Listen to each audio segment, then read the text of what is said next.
Okay, good evening, everyone. Here we go. Peace to everyone, and thanks for coming. My name is Christian Crocus. I teach here in the Theology Religious Studies department, and currently I'm serving as the department chair. So I want to welcome all of you on behalf of all my colleagues in the department, but also on behalf of our colleagues in the Scranton Area Ministerium, which is our local interfaith group here in Scranton. And then also, of course, I want to welcome you on behalf of our own Jesuit Center.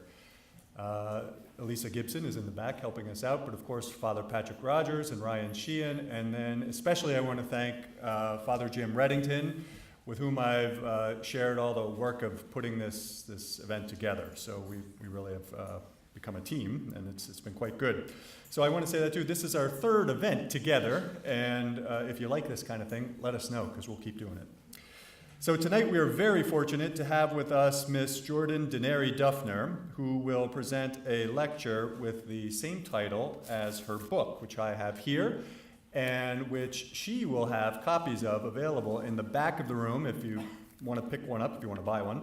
And if you have a copy already, she's also happy to sign them. So the title of the book is Finding Jesus Among Muslims. It's on here on the slide. How Loving Islam Makes Me a Better Catholic. Soon to be, well, one day to be Dr. Denari Duffner. Jordan is currently working toward her PhD in theology at Georgetown University. And Father Reddington and I were in Washington, D.C. last week, and we happened to be with a Jesuit scholar of Islam named Dan Madigan, who is also happens to be the teacher of Denari Duffner. And we were sitting with him, and we were telling him about this event and, going over the details, and he was excited. And then he stopped me and he said, "Wait a minute, what day is she going to be there?" And I said, "Thursday." And he said, "Oh, okay, so she's not missing my class." I think even if she did, it would have been worth it. So before her PhD studies, Miss Denari Duffner worked at Georgetown's Bridge Initiative, with which she's still associated, in their project on Islamophobia, which we're going to hear some about tonight. And before that, she spent a year in the country of Jordan, in the Middle East, first as an undergraduate student and then as a Fulbright fellow.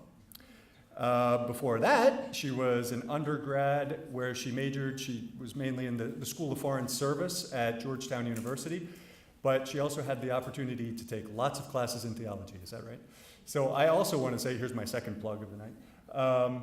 If any of you students out there listen to Jordan tonight and get a little bug inside of you that says, "Hey, I kind of like this stuff," or "I could see myself doing something like that," come talk to a professor in the theology department and we'll set you up, okay? Before she went to Georgetown, she was at a Jesuit high school in Indianapolis, so she is Jesuit trained through and through.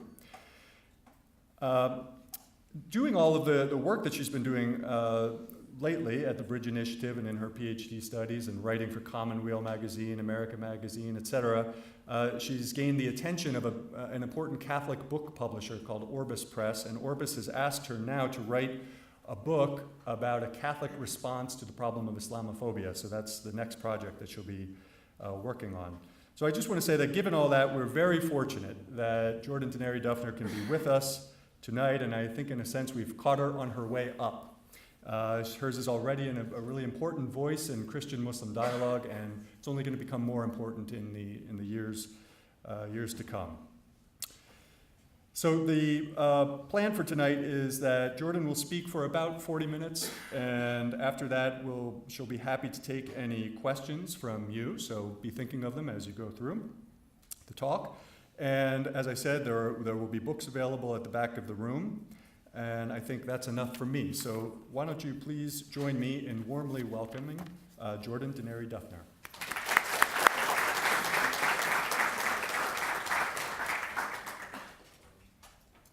All right, well, thank you all so much for being here, first and foremost. I'm so happy to be here at Scranton.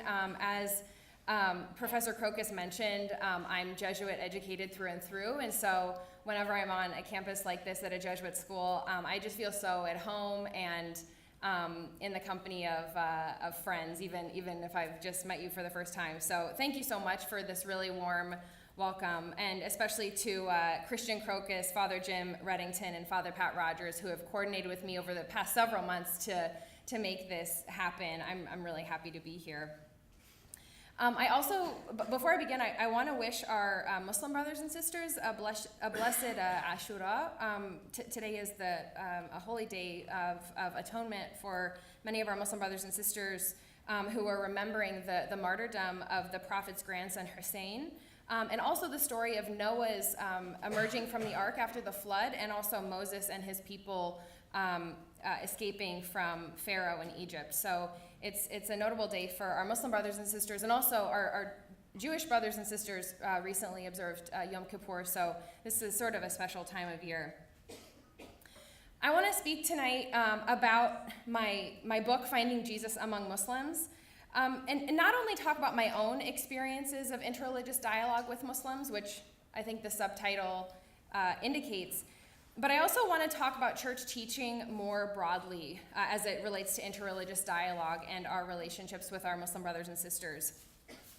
And I also want to talk about how we as Catholics, and again I'm speaking sort of from my perspective as a Catholic Christian, what we and all people really can do to support our Muslim brothers and sisters in times of hardship, but also how we can be partners on this journey of faith together.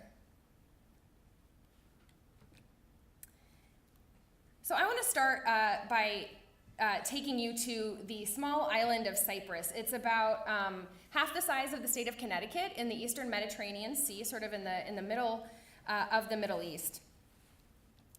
And back in 2016, I was in Cyprus and had heard that there was this holy site very close to the airport, holy site for our Muslim brothers and sisters. And I thought, oh, before I get on the plane, I want to stop and check out this holy site. And it's a mosque that's dedicated to the aunt of the Prophet Muhammad, peace and blessings be upon him. And the mosque is built over the place where it's thought that Muhammad's aunt is thought to have died in the earliest years of the Muslim community. So when you visit this holy site dedicated to Haram, you walk into this courtyard here, and there's Arabic script written over the doorway, and you come in, and there's this beautiful courtyard with yellow buildings and green painted trim. And eventually I came into the area where the mosque was, and so I took off my shoes as is customary, and I put a scarf over my head that I had brought with me, which is also customary for women and also sometimes men to cover their heads inside of a mosque. And as I walked in, I could really feel the holiness of the place. I could tell it was a special place. And so as I walked in, I noticed myself feeling drawn to the mihrab, which is this sort of niche structure in the back of the mosque, which orients the direction of Islamic prayer. And another fun fact related to the mihrab is that it's also in many ways associated with Mary, the mother of Jesus. And so for me, as I walked into the mosque, I knowing that it was sort of the focal point of this holy space, I felt drawn to it.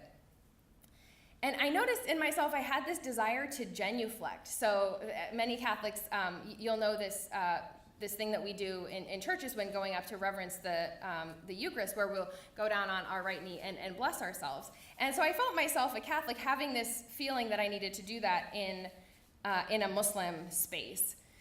And I tell this story because I think in many ways my experience in this mosque in Cyprus is what the book is all about, which is recognizing God in a setting defined by Islam and responding in a way that is distinctly Catholic and Christian. And so what I write about in the book, what its core message is that interfaith dialogue with Muslims can draw us closer to God. It can deepen our relationship with God. And in my own experience, this happens in three ways. And I want to get to those in the course of my remarks. But first, I want us to ask the question, what is dialogue? I think sometimes the word dialogue can be kind of limiting or misleading to folks because we have this image of sitting down at a table and conversing about thorny theological topics, arguing over things like original sin or, theological topics like that. But for me, I think dialogue is something deeper than conversing around a particular topic. And the Catholic Church actually identifies 4 types of interreligious dialogue that it has written about in some of its teaching documents. And these types of dialogue, they're related and they sort of overlap, but I think it's helpful to point them out and to note them separately. So I want to run through those quickly. The first is the dialogue of deeds and actions. So many of us have probably participated in a form of interreligious dialogue like this, where we join people from another faith tradition in maybe serving food at a soup kitchen or cleaning up a park in the city. I mean, countless kinds of community service activities that we can think of. When we do those things with people of other faiths, the church actually says this is a form of interreligious dialogue. The second is the dialogue of religious experience. And so this is putting ourselves in situations where we get to experience firsthand what the spiritual life of another is like. And obviously, I should mention all of these forms of dialogue, we can engage in them with people of all different faith traditions, not just Muslims. So, in the case of our Muslim brothers and sisters, this might mean going to a mosque and observing prayer, or hearing from our Muslim friends about what the Prophet Muhammad means to them, or hearing the Quran recited. This form of dialogue also should be about us sharing with them who we are. So maybe it's bringing them as a guest to Mass, or talking to them about our favorite Bible passages or our favorite saints, things like that. The third is the dialogue of theological exchange. So this, I think, gets to the image that I talked about at the beginning, where we have scholars talking about theological topics at a table and maybe coming to some new understanding of one another, getting a better sense of what the other believes and what is important to them. I think that theological dialogue should not be limited, though, to scholars. I think all of us should be talking about these big questions of who God is and how God relates to us, because I think it's really enriching for all of us. And the last and most important type of dialogue is the dialogue of life. And this is simply about living together, encountering one another in the midst of our daily lives, and sharing our joys and our sorrows and our ordinary moments. And so this is the most common form of interreligious dialogue, but also the most important in the eyes of the church. And so for me, interreligious dialogue with people of any faith tradition, it's not just an event that we need to schedule in on our calendar, that we need to pencil in between yoga and then after dinner, and it's not just one more thing we have to fit in. But it's a way of being in relationship with other people. I think it's an attitude, it's a way of being. And so I would bet that every single person in this room, regardless of if you've consciously thought of, oh yeah, I've participated in interreligious dialogue, you probably have, because you've probably participated in one of these 4 types of dialogue with someone of a different faith tradition that's not your own. My favorite metaphor for thinking about interreligious dialogue is of digging a well to God together. And I take this metaphor from Father Christian de Chergé, who was a French Catholic priest who lived in Algeria, and who he and his brother monks were killed in Algeria in the 1990s. And some of you might have seen the movie called Of Gods and Men. And Father Christian is actually on the path to canonization now. He's going to be beatified next month. But he really dedicated his life to dialogue with Muslims in Algeria. And so he and his friend Muhammad, they would get together occasionally to, as Muhammad called it, dig their well. It was their way of talking about their friendship and their interreligious friendship. And there was one day where, every time they would get together, Muhammad would yell to Christian as he was approaching. He would say, "Father Christian, are you ready to go dig our well?" And so one day, Father Christian responded back to him sort of with an attitude, and he says, "Well, what are we going to find at the bottom of our well when we're done? Is it going to be Christian water, or is it going to be Muslim water?" And his friend Muhammad said, "You know better than that. It doesn't belong to either of us. It's God's water that we're going to find at the bottom. It doesn't belong to either of us." And so for me, this means that dialogue is this joint task that we're taking up together. It's this common journey that has God ultimately at the center. And it means that dialogue doesn't have to draw us away from our respective faith traditions. I think sometimes people are hesitant to participate in dialogue, at least from the Catholic perspective, because they're afraid that it'll draw us away from the faith. But I think what this metaphor, and also in my own experience and in the experiences of so many other people, we see that dialogue can actually deepen our relationship with God and also with our own Catholic faith tradition. I want to talk very quickly about why I decided to focus on dialogue with Muslims in this book, but also in my work more broadly, because a lot of people have asked me, well, why are you doing this work? Why are you focusing on dialogue with Muslims as opposed to people of other faith traditions, which is a really good question. First, because the Catholic Church calls us to it. All Christians are called to practice dialogue. And so for me, I take this call really seriously, and I think all of us can live out this baptismal call in different ways, but for me, it's been a particular calling. The second is that for Pope Francis, dialogue with Muslims has been one of his priorities. And so particularly during his papacy, this is something that he's given a lot of attention, and the church has given more attention. And we see it in his gestures. For example, welcoming Syrian Muslim refugees to be resettled in the Vatican. Third, I think this focus on dialogue with our Muslim brothers and sisters is really important at this time, when Muslims are unfortunately misunderstood and mistreated in this country and in elsewhere. We see prejudice and discrimination against Muslims or Islamophobia in our politics and in our media, and unfortunately sometimes in our communities in hate crimes and things like that.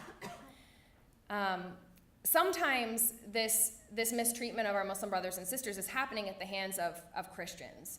And so one of my main projects at the Bridge Initiative, where I worked for a few years before going back to graduate school, I worked on a report that documented Catholics' attitudes towards Muslims and Islam. And also we were looking at media portrayal of Muslims and how Muslims are talked about in Catholic media.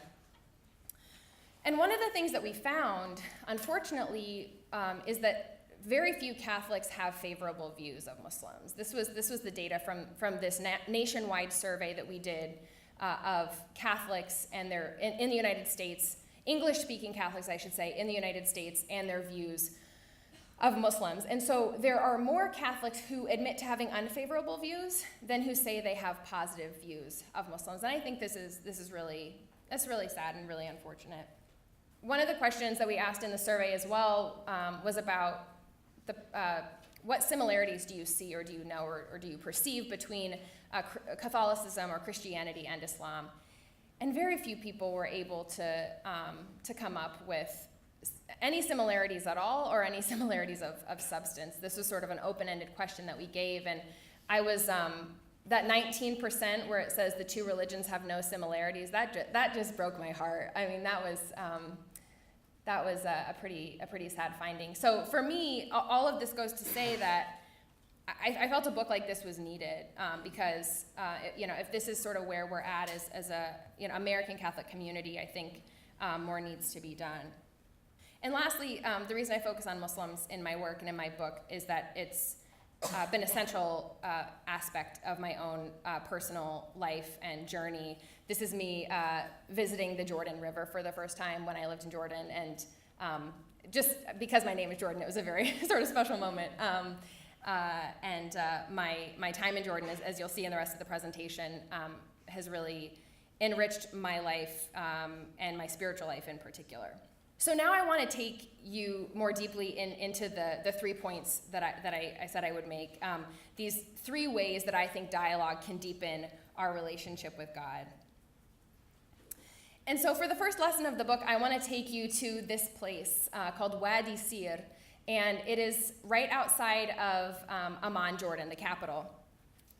And so in 2012, when I was studying in Amman, some American friends and I decided that we wanted to go visit the ruins of an ancient Jewish temple that we had heard about. So we hopped on a bus in downtown Amman and rode to the end of the bus line. It didn't get us to our destination, so we started walking down the highway, or it wasn't really a highway, but the road leading out of the rest of the city. And as we're walking along the road, we noticed this woman who was waving to us from her house. And she said, come and drink tea with us. This woman didn't know who we were. We were just strangers walking down the road, but she welcomed us in. Her name was Rima, and she introduced us to her husband and to her 5 kids. And so for the next hour, we spent the afternoon with them on their porch, drinking tea and coffee and sharing some really beautiful moments in the nice spring weather. And I should say that my American friends and I, our colloquial, like the dialect of Arabic that is spoken in Jordan, we didn't know it very well at the time, and our hosts, they didn't know much English. So, we were communicating not through language so much, but still I could tell we all felt very connected by the experience and by our time together. And as I left, and as we walked the rest of the way down the road to these ruins that we were initially going to go see, I really had the feeling that God had been in that hour that we'd spent with this Muslim family that had welcomed us in. And I had realized that God in that moment had been loving me through these Muslims I'd met who had welcomed me, a stranger, into their home. And this shouldn't have been surprising to me because our Christian faith teaches us that the image of God resides in all people, and that we can encounter Jesus in each person that we meet. But this is the first lesson of the book, that through interreligious dialogue, we grow in relationship with God by growing in relationship with people, right? Our first encounter with God in interreligious dialogue is through the flesh and blood people that we meet and who befriend us, and who I think can reveal God's love to us.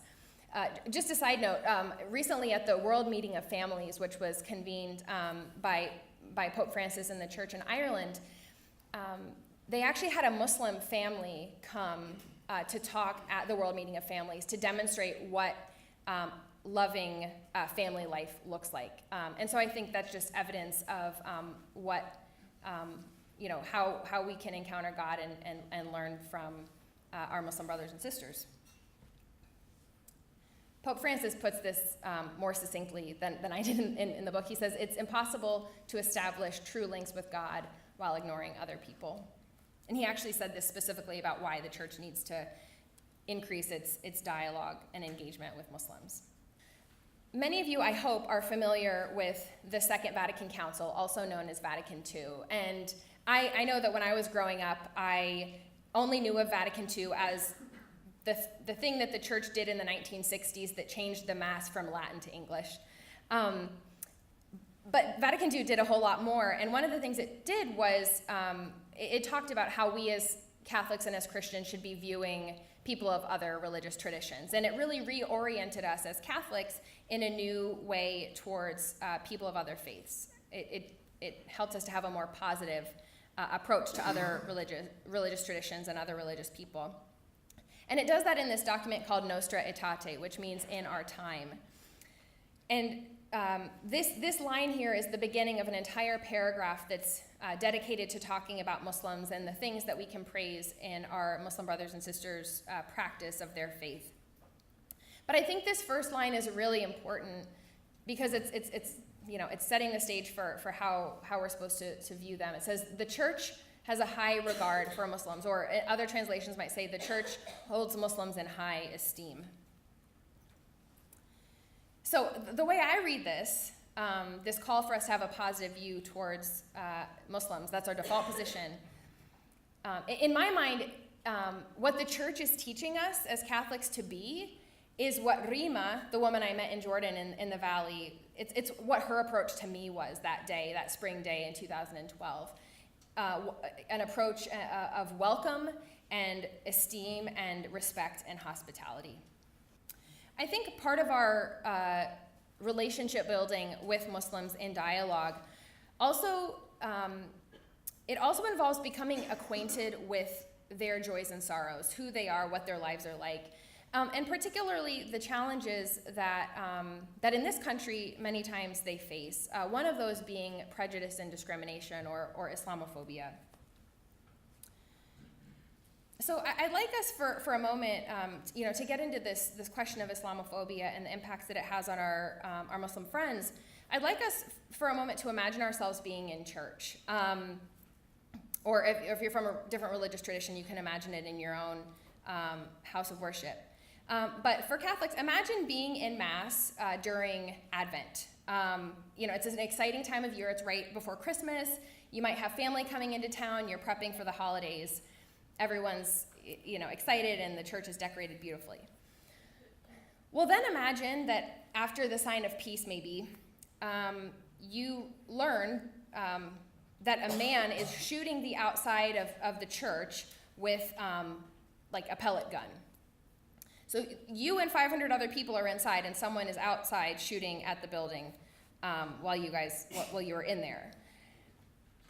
Thankfully, no one turns out to be hurt in this, imaginary situation. But you can imagine what the horror and the fear would be like in a situation like that. This actually happened at a mosque in Chicago in 2012 during the holy month of Ramadan, where Muslims were gathered together to celebrate and observe this holy time. And this is only one example of something like this. This is not an isolated incident. Unfortunately, in recent years, American Muslims have faced numerous and really countless challenges to their religious freedom and to their safety. I could spend probably the entire lecture talking about the different ins and outs of anti-Muslim prejudice and discrimination. I'm not going to do that here, but I do want to give you a brief taste. I think when we think about other forms of prejudice and discrimination, it can help us think about Islamophobia too. So we know that racism isn't just about blatant statements that people might make, but it's also more subtle things that go on. It's also institutional practices, maybe. In the case of Islamophobia, we see our politicians scapegoating Muslims during political campaigns, or the media disseminating stereotypes about Muslims. Unfortunately, there's been a rise in anti-Muslim hate groups that are also stirring up fear about Muslims. So in light, this is a big problem, and there's so many different things I think that need to be done to address the unfortunate reality of Islamophobia in the United States and elsewhere. But I think there is something that we all can do just ourselves to begin breaking down the bias that we might actually hold in ourselves and beginning to improve our relationships with Muslims. And I think one of the ways we can do this is by looking inward and starting to consider what stereotypes we might have, or what biases we might be carrying with us. So I want to tell you about my own experience grappling with this. So one of the first weeks that I lived in Jordan, I was sitting on my bed in my host family's house, and I had the window open. I was doing homework, and all of a sudden I heard this man yelling through a megaphone out on the street. He was yelling very loudly and speaking very quickly, and I couldn't understand what he was saying because, as I mentioned before, I wasn't very good at the dialect of Arabic at the time. And this was during the time of the Arab Spring, where, especially in the United States, we were constantly hearing news about, political protests and things like that in lots of different Arab countries. And so I'm thinking, could that guy be a political agitator, or, what is he trying to rile people up? I was like, what is he saying? So my host mom is walking by my room, and so I asked her, I said, Min Hua, who is that? And she says, that's just the guy selling fruit out of the back of his truck. He was yelling about tomatoes and bananas and zucchinis and the deal of the day on eggplant. And, as I got better at Arabic, I learned that bendora means tomato, and I learned all these words and could actually recognize them for what they are. The reason I bring this up is that it shows, I think, that despite whatever good intentions I had, and I had a lot of good intentions when I first went to Jordan. I hoped to use the experience to learn for myself, but also to bring what I learned back home and hopefully to share that experience with my family and friends, and hopefully let them know that the things they see on TV about the Middle East are not the only thing that exists. So despite all of those good intentions I had, I was clearly still holding on to implicit biases and stereotypical inclinations, and I think really visceral reactions that I wasn't proud of then and I'm still not proud of. And in many ways, I don't think I'm to blame for having had those thoughts or having that reaction, because the U.S. news media had only showed me images of Muslims, Arabic-speaking Muslims yelling about politics or, in a conflict-type setting. They had never shown me, footage of Muslims yelling in Arabic about the daily deals on zucchini and bananas. So, my only association with people yelling in Arabic was a negative one. So again, this all goes back to, my conviction that part of our relationship building with Muslims in dialogue has to be about grappling with this unpleasant reality that we have within ourselves. Because these feelings don't go away easily, but I think acknowledging that we have them and that we're trying to work against them is really important. So for the second lesson of the book, I'm once again going to take you to Amman, Jordan. After my first day at the university there, I hopped in a cab and went on my way home to my host family's house. And as you can imagine, and I'm sure many of you feel this at the beginning of all semesters, you're feeling overwhelmed and anxious and not really sure what you're doing there, and you feel, you might be far away from family and friends. I was also navigating a new language and was just really exhausted by that. And so I'm sitting in the back of this cab and, as I said, feeling anxious. And the cab driver was listening to some music station. But he changed the radio, and at this time it was sunset, so the sun was going down and it was turning to nightfall, and he changed the station to a religious station, and that was playing the Islamic call to prayer. And so slowly I started to notice that I was settling down. I was feeling more at peace, and I realized that God was there, that Jesus was accompanying me, that I wasn't alone in my time, in Jordan, navigating this new place. And I didn't understand this part of the Islamic call to prayer at the time, but I learned it later. It was telling me, literally, come to prayer, come to well-being. So even though I didn't know that that's what it was, those words were being conveyed in Arabic, that's what the effect that it had on me. And so when I lived in Jordan, both as an undergraduate and afterwards, the Islamic call to prayer became something that I deeply appreciated. So 5 times a day throughout, from sunrise to after sunset, there is a call that goes out that lets people know that it's time to pray. And some of those lines are Allahu Akbar, which means God is greater. There's also the Islamic profession of faith that's a part of that, and then the lines about coming to prayer and coming to well-being. And for me, this line of Allahu Akbar, it's so, people have such negative connotations about it here, here in the U.S., but for me, it was a reminder that God was, bigger than anything that was happening to me, that God was ultimately in charge, and that if I was feeling overwhelmed or anxious in this new situation, that I just needed to call on God and that God was there.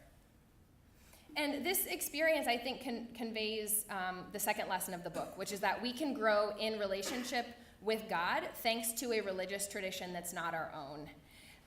So we're not only growing in relationship to God through people, but also through things like Islamic prayer and ritual, being exposed to scripture and poetry from the Islamic tradition, seeing beautiful art and architecture like this. And all of these things can give us new experiences of God and new glimpses into who God is, and they can teach us about God. And I think Pope Francis would agree with me, because in his encyclical Laudato Si, he actually footnotes a Muslim mystic when he's trying to make a point in the encyclical. He could have chosen something from the 2,000 years of Christian tradition, but he decided to footnote a Muslim. So I think there's some sort of lesson in that for us. I'll just mention briefly some lines from church teaching that really resonate with me when it comes to this question of how other religious traditions can point us to God. The church teaches that the Holy Spirit blows where it wills, including outside of the visible church. And John Paul II actually wrote that God not only works through people, but also through religious traditions. And I think that's interesting and that's significant. Nostra Aetate, that document that I talked about, it tells us that we should praise everything that is true and holy in other religious traditions. And that those things, this is a quotation, reflect a ray of that truth which enlightens all people. So again, it's asking us to be on the lookout for these beautiful things in religious traditions that are not our own. For the last lesson of the book, I want to take you to Copley Crypt Chapel on Georgetown's campus in Washington, D.C. And when I was a senior there, every night I would go to Mass in this chapel. And going to Mass there is sort of like going to Mass back in time. It sort of has this medieval quality, and it has these beautiful icons, and it's kind of dark. And one night, as I was standing there in Mass, I heard like this faint sound through the wall, like the sound of a voice. And it sounded familiar, but I was trying to place what it was. And I realized that it was Islamic prayer. It was Muslims reciting the Quran during prayer. And I thought, oh, of course, I should have known, because it was 10 p.m. and that's the time that the Muslim students would also gather together on our campus to do their nighttime prayer. And the chapel and the musalla, the Muslim prayer room on our campus, they actually share a wall. So sort of behind where the cross is, that wall is shared by the chapel and by the Muslim prayer room. And for me, realizing that was sort of meaningful on its own, but it was even more impactful for me when I realized that without the community on the other side of the wall, I probably wouldn't have been in Mass in the first place. And that's because when I first came to Georgetown, I was not really into my Catholic faith. I wasn't very sure I wanted to be Catholic. I had grown up Catholic. I went to Catholic elementary school. I was an altar server. I always was interested in religion, loved religion, always was curious, about religion and craving a relationship with God. But as I got older, at a certain point, I had a lot of intellectual questions about my faith that I didn't feel like were being answered by the community that I was a part of. And I also just felt that my emotional and spiritual needs weren't being met by the community that I was in. So when I was an undergrad at Georgetown, I wanted to explore more. And so I got really involved with the Muslim students on campus, and I never stopped going to church. I think even that first semester I signed up to be a lector. I was still reading in the Mass and things like that. But I also went on the Muslim students retreat. And in my sophomore year, I actually lived in the Muslim living learning community on campus with some Christian and Muslim friends. I also participated in some more informal activities with Muslims, so an interreligious dialogue group that we would get together frequently, and also going to open houses with our Muslim chaplains. But in those experiences, I was really inspired by two things in my Muslim friends: their commitment to prayer and the real sense of a faith community that they had. And I just didn't have those things in my Catholic faith or in my practice at that time. And so seeing that in them actually propelled me to reapproach my own tradition in a new way. And so I signed up for Ignatian prayer retreats to learn how to incorporate the daily examen into my life. I started going to a Catholic faith sharing group to develop a sense of community. And eventually, by my senior year, I was going to Mass every weeknight in our chapel, which, if you had told me that my freshman year, I would have thought you were crazy. I would never do that. But I loved going, and I ultimately met my husband there too, which was really, really wonderful. All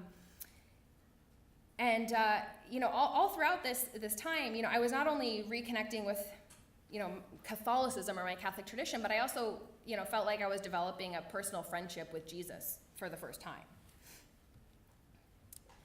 And that's the final lesson of the book, that interreligious dialogue with our Muslim brothers and sisters and with people of any tradition can lead us back to our faith tradition and prompt us to live it out in a new way. And I think I want to emphasize this. I don't think that it's only about becoming more pious or more practicing or more prayerful, but I think we need to live our Christianity differently, especially in standing with and for our Muslim brothers and sisters, and recognizing that there are real responsibilities that we have in terms of standing up for them, and especially in this sort of moment where they're facing increased challenges to religious freedom.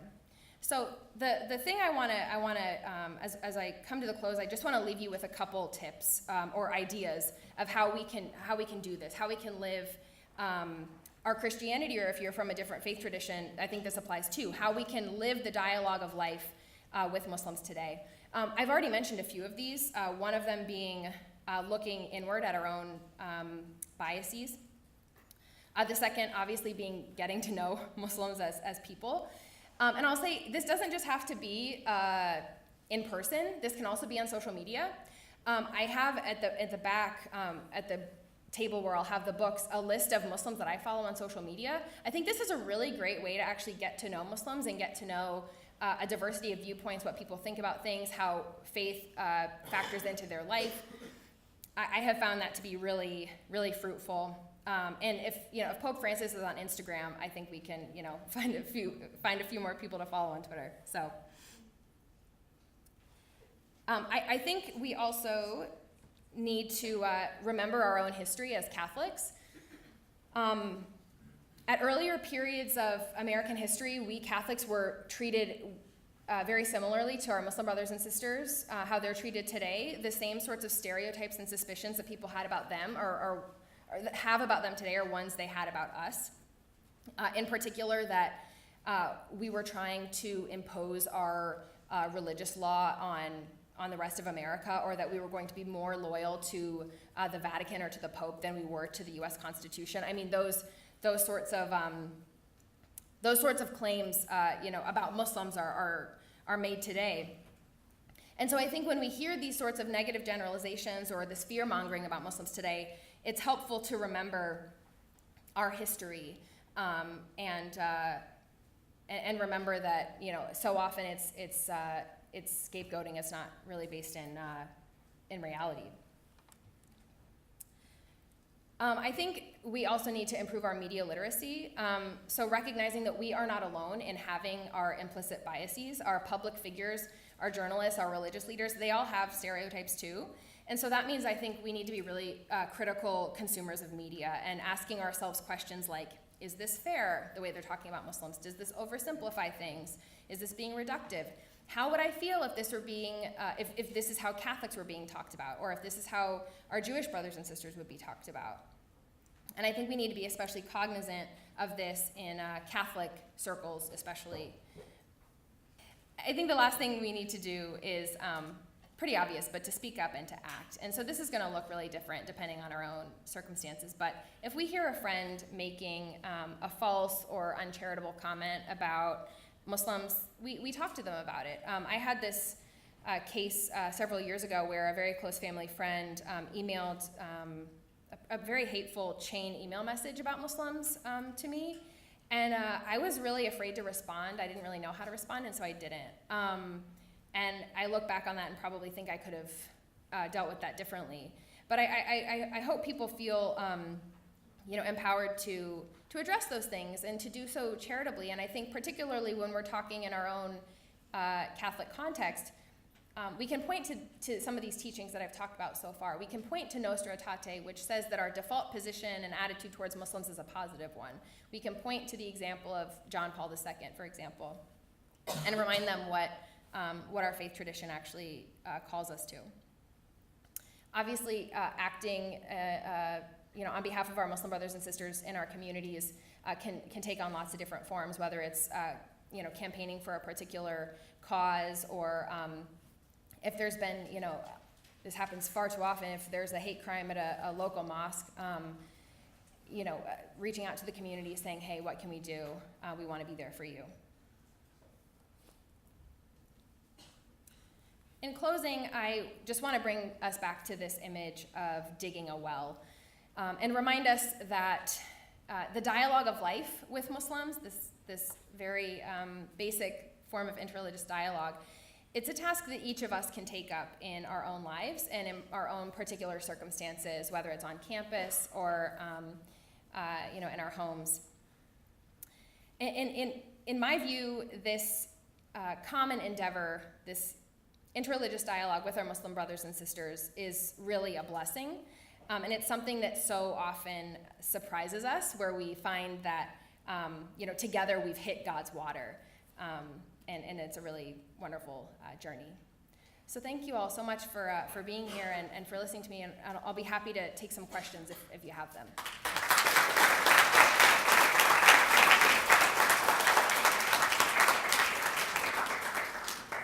Thank you, Jordan, and thank you everybody for listening. I know some people will have to run, but stay and stay for 10-15 minutes if you can, and if there are any questions, since it needs to be said into the microphone so that we can pick it up on the video, Lisa will come to you with the microphone, and maybe in case that's not working, Jordan, maybe you can repeat the question. Yeah, into absolutely, the sure. microphone. Okay, so who would like to get us started?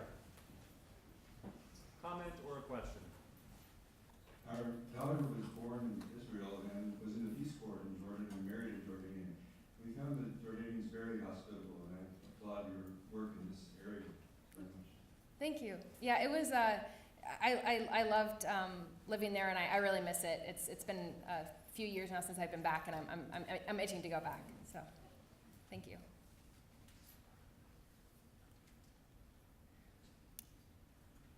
Yes. Could you speak to the group a little bit about some basic fundamental similarities we have with regard to Mary, Mother of Jesus? Yes, thank you for that. I thought about actually putting that into my presentation more, so I'm glad to talk about it here. So one of the, I think, most striking similarities that we have with our Muslim brothers and sisters is the centrality of Mary in the tradition. As many people know, Jesus is named as one of the prophets in Islam alongside the Prophet Muhammad, and obviously Mary, being his mother, is an important figure. And so if you read the Quran, you will see that the story of the Annunciation, so when the angel Gabriel comes to Mary and tells her that she's going to be the mother of Jesus, it's so similar, the Quran story, to the story in the Gospel of Luke. I mean, almost to, Mary's response, how can this be, is really similar. And yeah, so you have her, coming up in that way in the Quran, but you also have, in many places across the world, both Christians and Muslims going to shrines dedicated to Mary. So when I lived in Jordan, I visited a place called, I think it was called Our Lady of the Mount, and in a town called Anjara.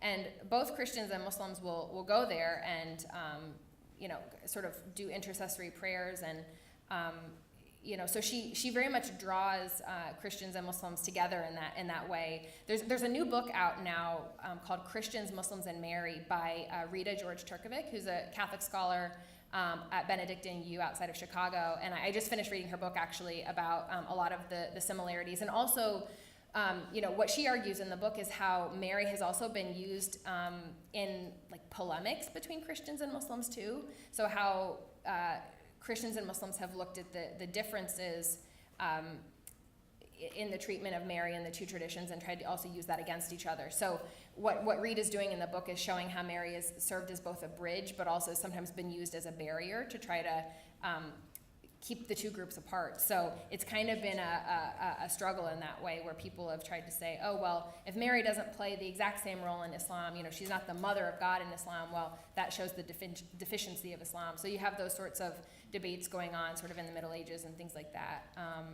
But what I love about Rita's book is she says, regardless of how Mary's been used, look at the way that her sort of persona has drawn people together, you know, in places ranging from Egypt to Pakistan to Jordan, where I lived, and I think that's a really beautiful thing. Yeah. There was a question back there.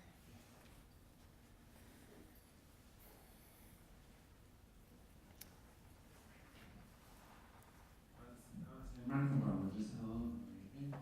met this like 2 years ago, and in this area I found through that more diversity, you know, more positive diversity than other traditions in this area.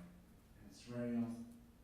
Yeah, I mean, I think one of the things that so many non-Muslims don't get exposure to about Islam is the diversity within the tradition. That's absolutely right. I mean, I think people assume that Muslims, you know, only speak Arabic or primarily speak Arabic, but Arabs are actually a minority among Muslims worldwide. Most Muslims live in Asia. So yeah, there's so much diversity that we're just not exposed to in the media portrayal that's offered to us here. Right over there. While you're bringing the mic to her, I thought I'd mention a couple of the things that I include in the back of the book that I hope can be helpful tools. So I give a lot of these sorts of recommendations that I ended the talk with for how people can carry out this dialogue of life. I also offer a joint prayer that I wrote that I think Christians and Muslims can both say together. So, you know, hopefully that sort of thing can be a tool for all of you in dialogue too. Go ahead. So I was just wondering, when you had that hateful stream of comments towards you, you didn't know what you would say. Do you know what you would say now to help others in the situation or friends in that situation? I'm really glad you asked that because I still find myself sometimes a little tongue-tied in those situations, I think like a lot of us. And one of the things that I'm hoping to do with my forthcoming book project is to better articulate ways that we can respond to particular types of comments, because I think a lot of us are so surprised when we're in those situations that we don't really know how to respond. So, you know, I think, you know, if I had to go back and do it over, I would probably try to draw on some of the things that I talked about to say, wait, you know, this family friend not only sent this message to us, but it was sent to a lot of people in our Catholic community. So I think I would have gone back and talked to those folks and say, you know, look, this is actually what our Catholic tradition teaches, and you know, what are the values that we, you know, regardless of the specific views that we might have of Islam, what does our tradition teach us, right? It's to love the other. It's to give people the benefit of the doubt. It's you know, we're not supposed to assume the worst in people, and so I think I would remind folks of those sorts of values and sort of work from there. I think sometimes when we get into responding to each and every particular point that gets made, sometimes the thrust of what we're trying to say gets lost. And in my experience, a lot of times, you know, people will bring up one thing, and if you answer that one comment or critique they have, they'll just bring forth another one. And so sometimes it's not always helpful to just, you know, you could be answering those for days, but I think it's kind of helpful to step back and give people a bigger picture and have us reflect on, you know, why are we asking those questions in the first place of Muslims. So. Oh, okay. Hi.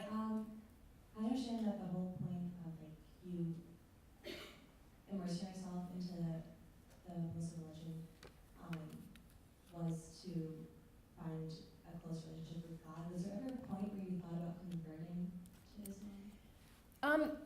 I wondered if I might.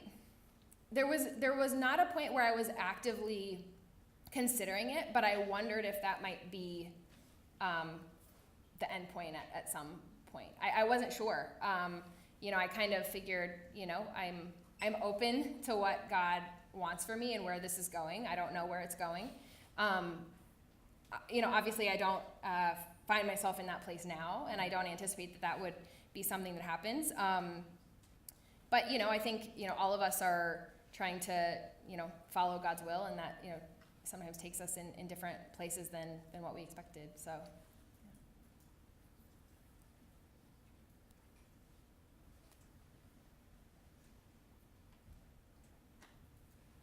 Thank you, Jordan, for your lecture and sharing.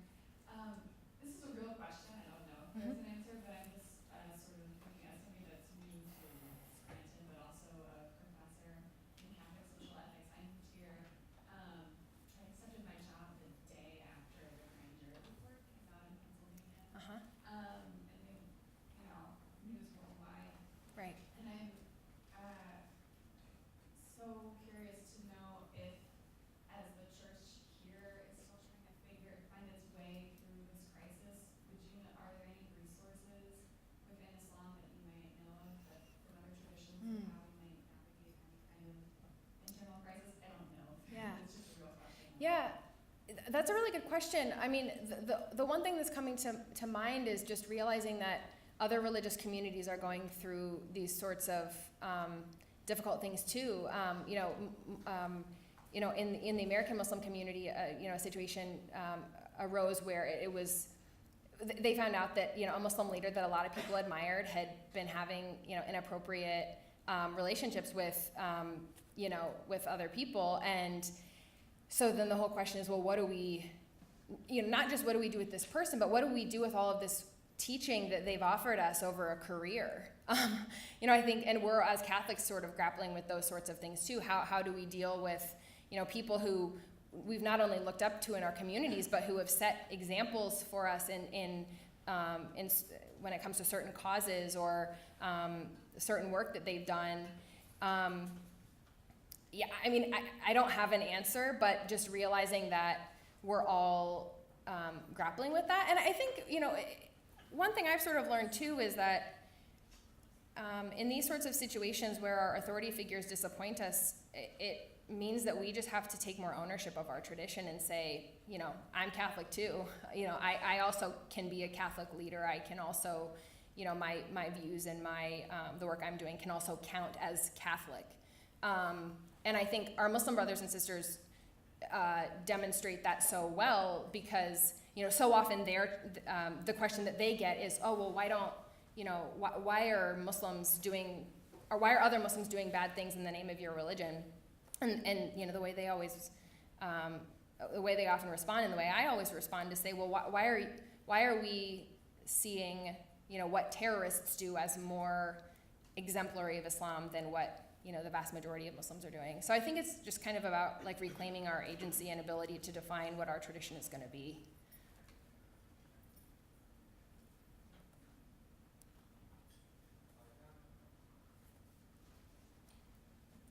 Okay. Oh, Drew. I'll use the mic here, and thank you, Jordan, very, very much.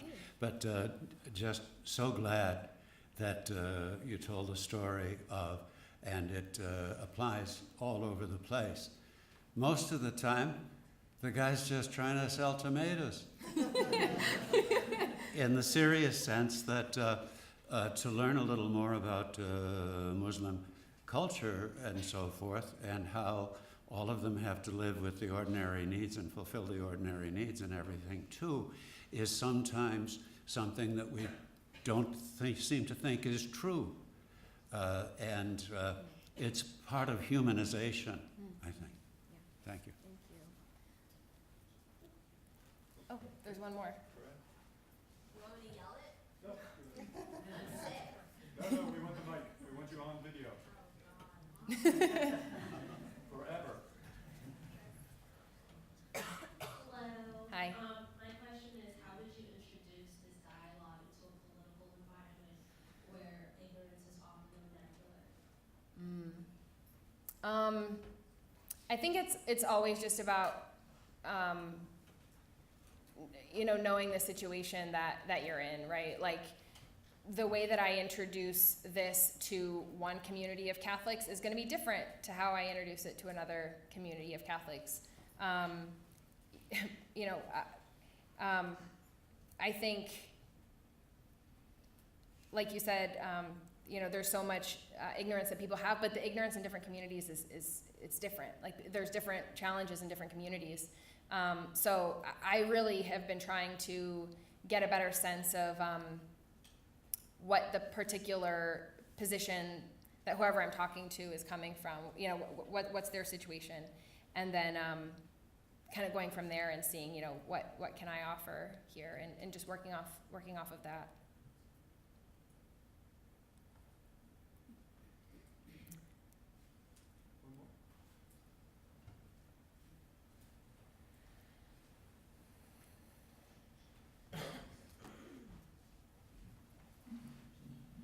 In your work on phobia aspect, the next dimension of what you're doing, it seems to be an essential part of understanding, you know, in this case, Islamophobia, but understanding someone's phobia is understanding the root of their phobia. So Yeah. I'm wondering, how are you adjudicating, because listening to your presentation, this question was coming up pretty much at every slide.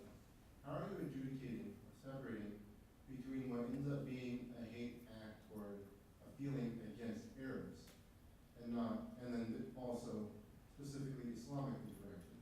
Yeah, that's a great question, and there's a lot of really interesting scholarly work that's being done right now on, you know, how do we distinguish Islamophobia from other forms of prejudice? And I think a lot of people would argue that today, hate that is being targeted at Arabs can be described as a form of Islamophobia simply because Arab and Muslim are so conflated in the American imagination. People don't have a sense that they're different in many cases. And you know, one of the things I point out to audiences sometimes is that, yeah, there have been, you know, Arab Christian individuals who have been victims of this sort of bigotry in this country. One of them being a young man named Khalid Jabara, who was killed about 2 years ago by a neighbor who was not only yelling anti-Arab slurs at his family, but also anti-Muslim slurs at his family. So, you know, I think, you know, a lot of this is really complex, and we can never really know the motives that people have when they attack someone in a hate crime. And I think a lot of times those motives are also even unknown to the person that's committing them. A lot of these things happen on an unconscious level. So I'm not really answering your question as to just acknowledging how complicated it is and how I think bound up all of these things are. And I also think it depends on the context too. I mean, maybe 100 years ago, you know, there would have been something different fueling some of the hate crimes that we see against non-Muslim Arab Americans than there is today. I don't know. I think there's also just a racial component too. I mean, people, you know, that's a lot of times we, you know, scholars are looking at the way that just skin color and race plays into these things, because I have, you know, plenty of Muslim friends and professors who are white, and no one would ever know they're Muslim, and so they never get, you know, they never get the sort of hateful comments or the treatment that some Muslim friends who have darker skin or who come, you know, whose parents come from Pakistan or Jordan would get. So.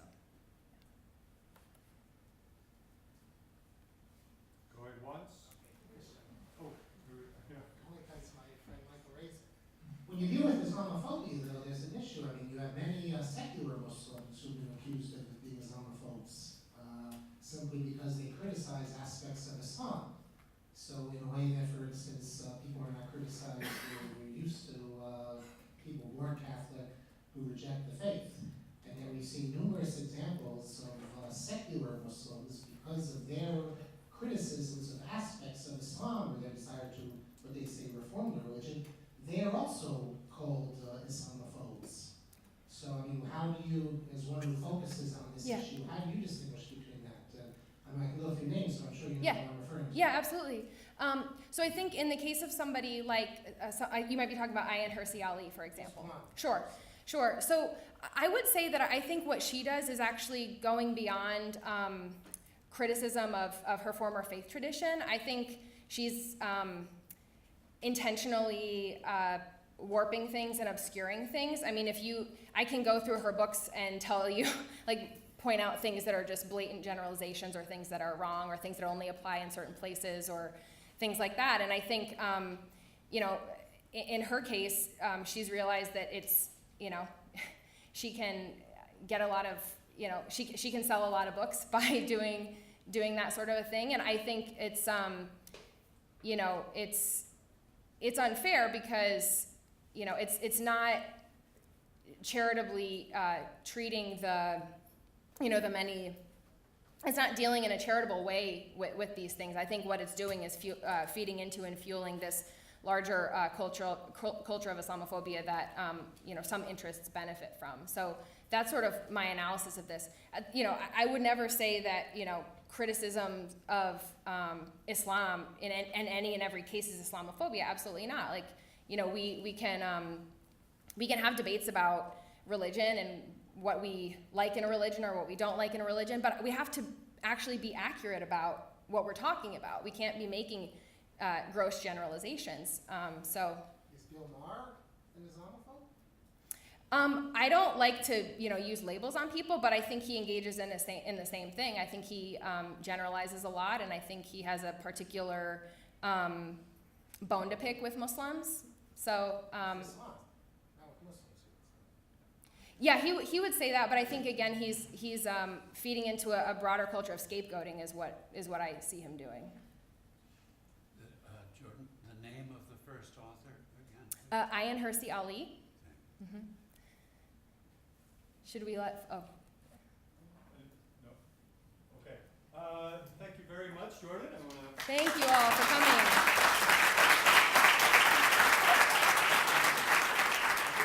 If you want, Jordan will be available for another 10, 15 minutes of personal conversation. There are Yes. folks in the back if you want to meet